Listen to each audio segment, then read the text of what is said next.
It was a close friend who clued me in that my wife of 21 years was cheating on me.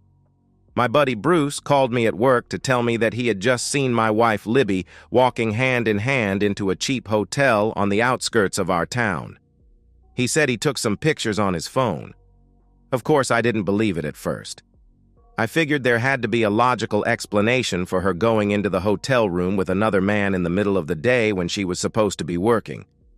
I'm TJ, by the way. I asked Bruce to send me the pictures right away. I sat there dumbfounded. There was no mistaking that it was my wife, Libby, in the pictures. That night, I asked her about her day, questioning her if she went anywhere for lunch. To my surprise, she lied, said she ate at her desk. I gave her a surprised look, asking her again, "Are you sure you didn't go out for lunch?" Libby's reaction shocked me even more. I said, "No, what? Are you questioning if I'm lying?" There was anger in her voice, no trace of guilt. The pictures along with her lie really didn't prove anything. I did what every other man who thinks his wife is cheating on him does. I went to a private investigator. They were not what I expected. Instead of the seedy, dark, smoke-filled office with an old, disgraced cop, I was ushered into a bright, modern office with two nerdy-looking young men. They impressed me with their tech-savvy and understanding of how to get to places that everyday people couldn't. While impressive, they weren't cheap. Not cheap, but very effective. In 2 weeks, I was back in their office.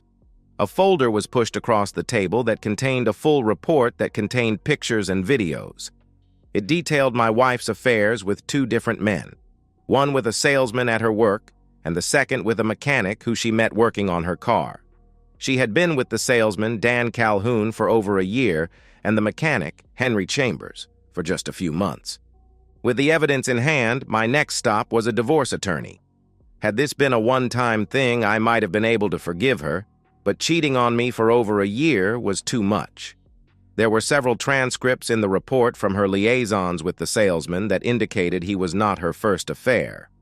The transcripts further made it clear that Libby enjoyed her current situation and wanted it to continue.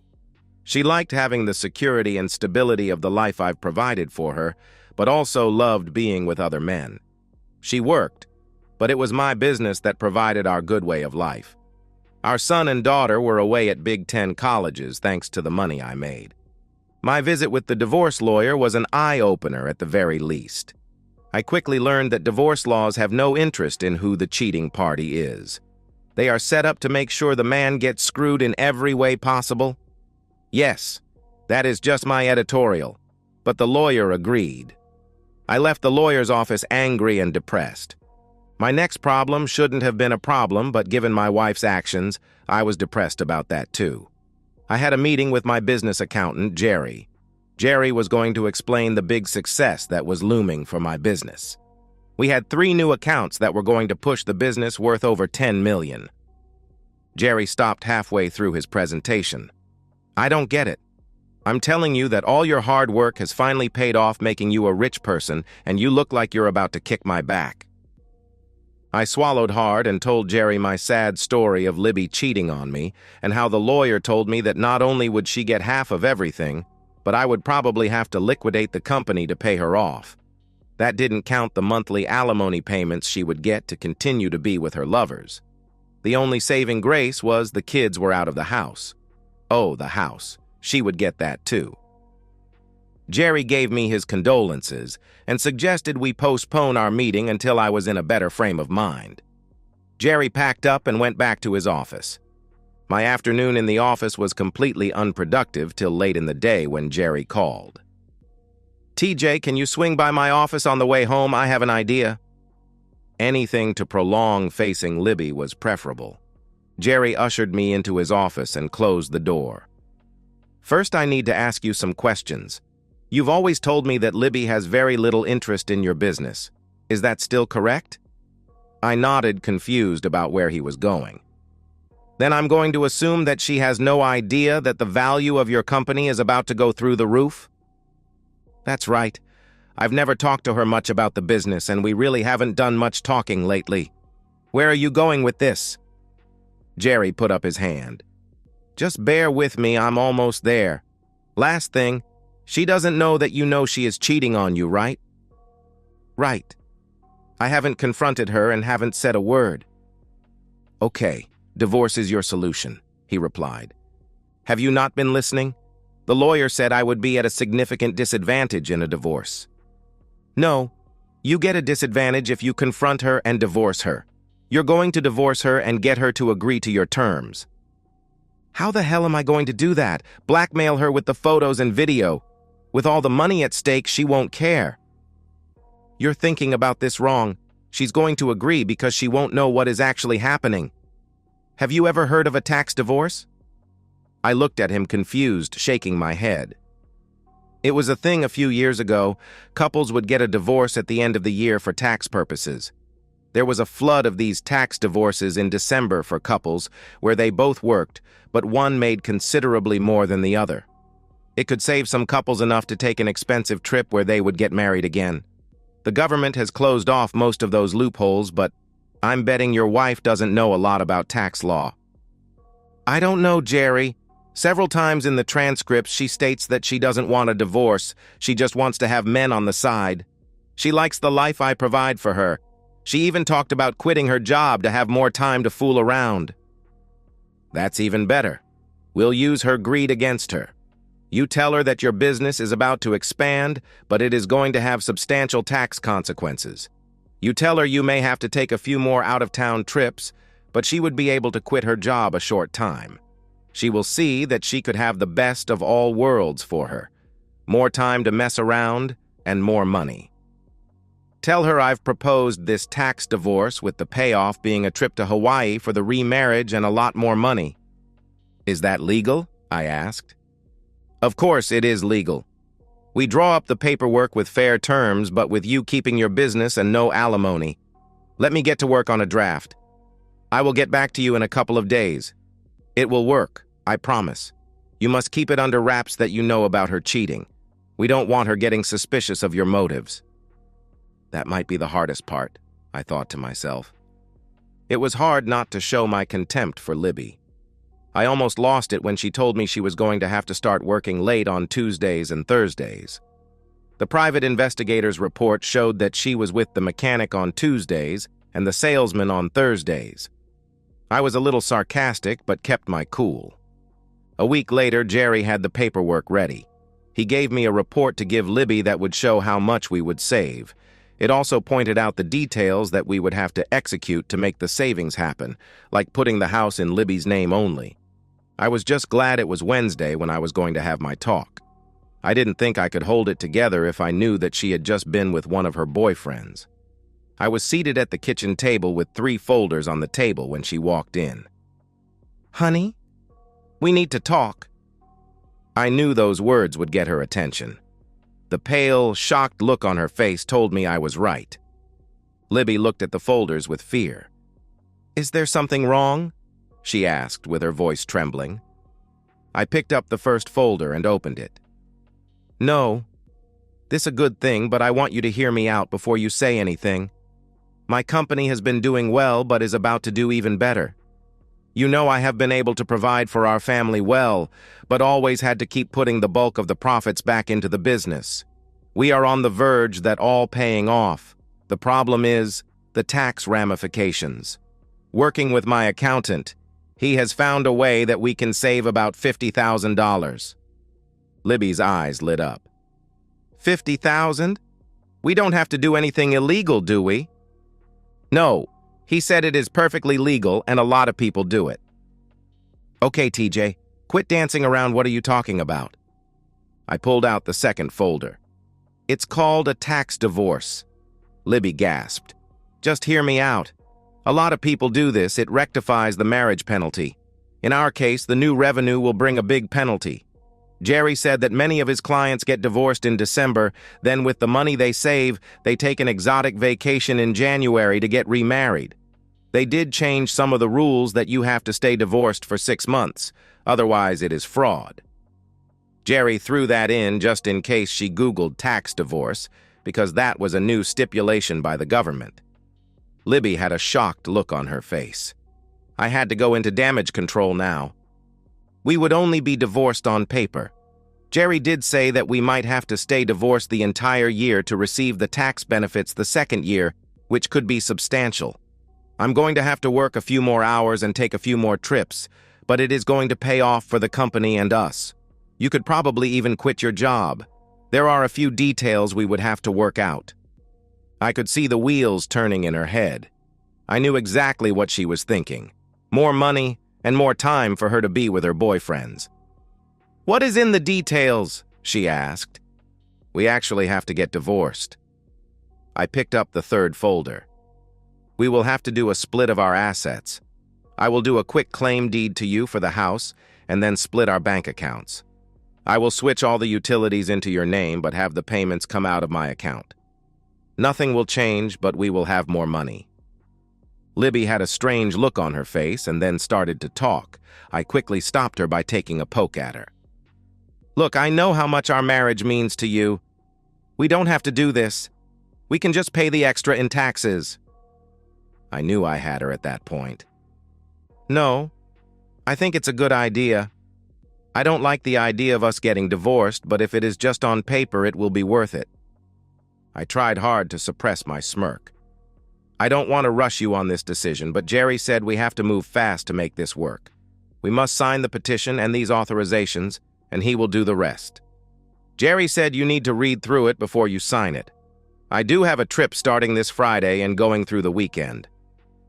I knew that would seal the deal for my loving, cheating wife. Libby picked up the folder with the petition. "I think it is a good idea. I will read this over and sign it so you can get your accountant on it." Libby signed the paperwork before I took the trip that I told her about. There was no business trip, but I needed time to get everything ready and to see if she fell right in with her boyfriends. I had installed hidden cameras in the house to record her activities.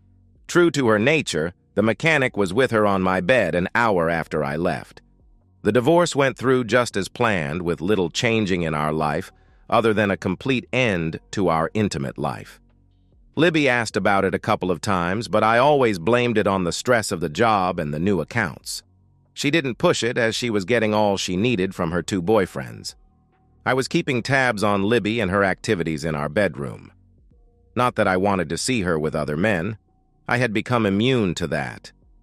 I needed to know if she had figured out my plan. The divorce became final when the judge signed the decree a week after we filed it, but there were limits on when it could be modified and why. Jerry said we needed to wait 180 days before doing anything permanent. As we approached the 180-day mark of the divorce, I wanted out. I sat down with Jerry to determine the best exit plan. Yes, I wanted out, but I wanted to humiliate her on the way out. I wanted her adultery exposed in the most public way. "Look, TJ, if you let on that you knew about her infidelity before the divorce, she might be able to convince a judge that the tax divorce was just a sham to keep your money away from her," Jerry said. "But she is the cheater. She needs to be punished."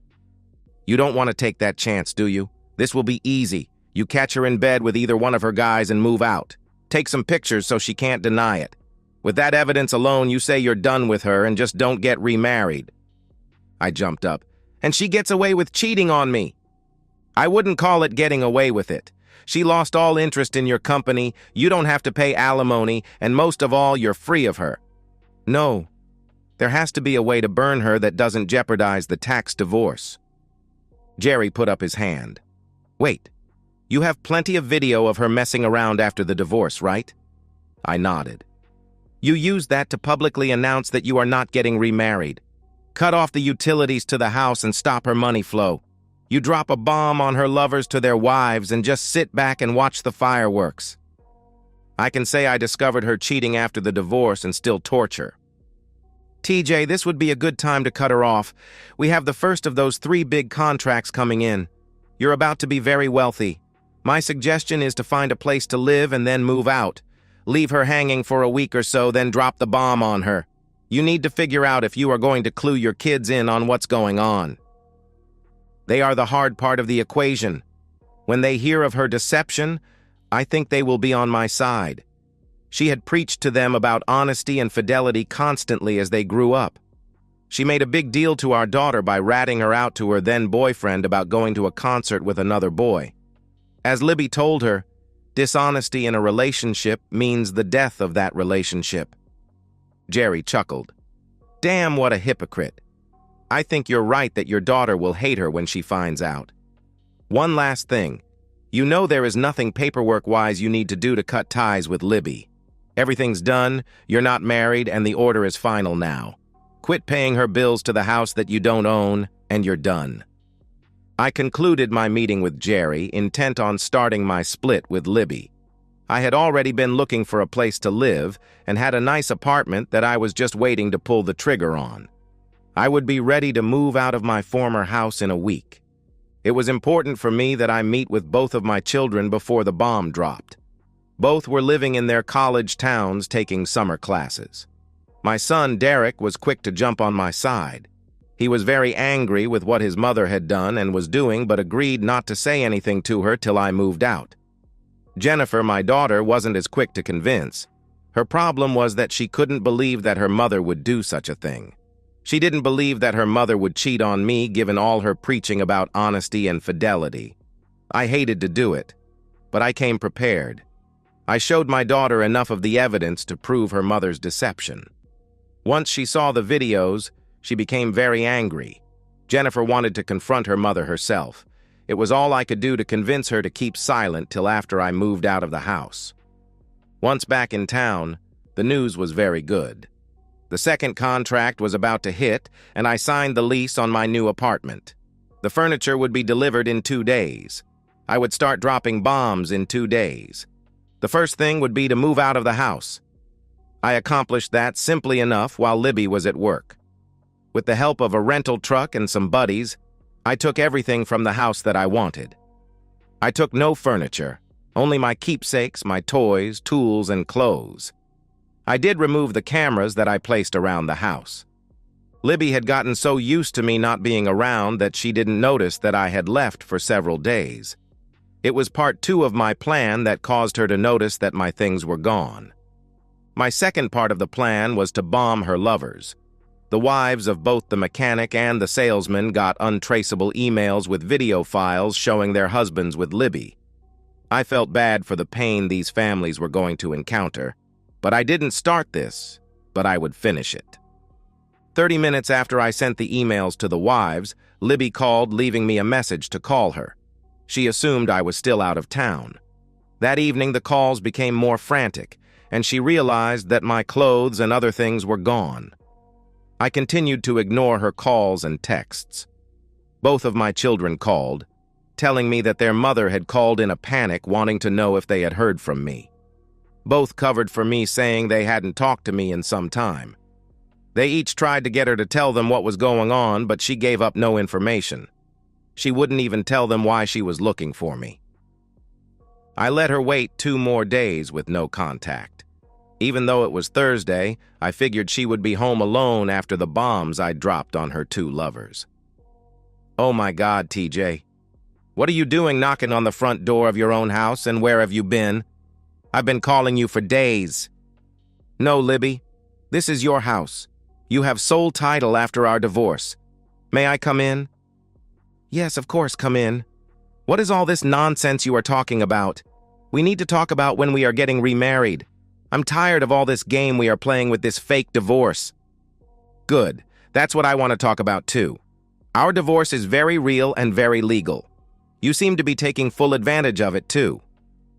There was fear in Libby's eyes, but she was acting indignant. What's that supposed to mean? I told you I'm done with this nonsense and am ready to renew our vows. I couldn't help but bust out laughing. Stop laughing. Where has all your stuff gone? Oh, you noticed. I moved out. I got tired of sleeping in the bed you have been with your lovers. Libby gasped. Please, like you said, let's stop the games. I know you've been with 2 different men on Tuesdays and Thursdays, and when I'm out of town. I guess we're not legally married, so technically you aren't cheating on me. But as a result of your activities, I have reconsidered my decision to renew our marital vows. I think it is best we stay divorced. That is why I have moved out. Shock and anger filled Libby's face. What? No. That's not how this is going to work. We are married. That thing with the tax divorce was a sham. I'll go to court. We are married, damn it. Again, no.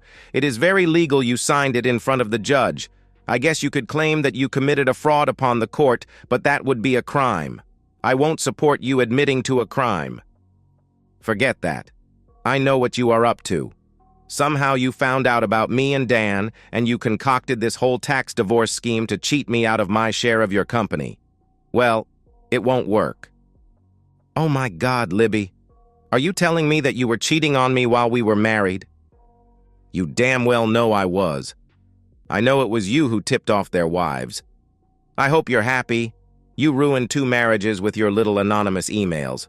Both were kicked out of their homes and are facing very messy divorces. Both?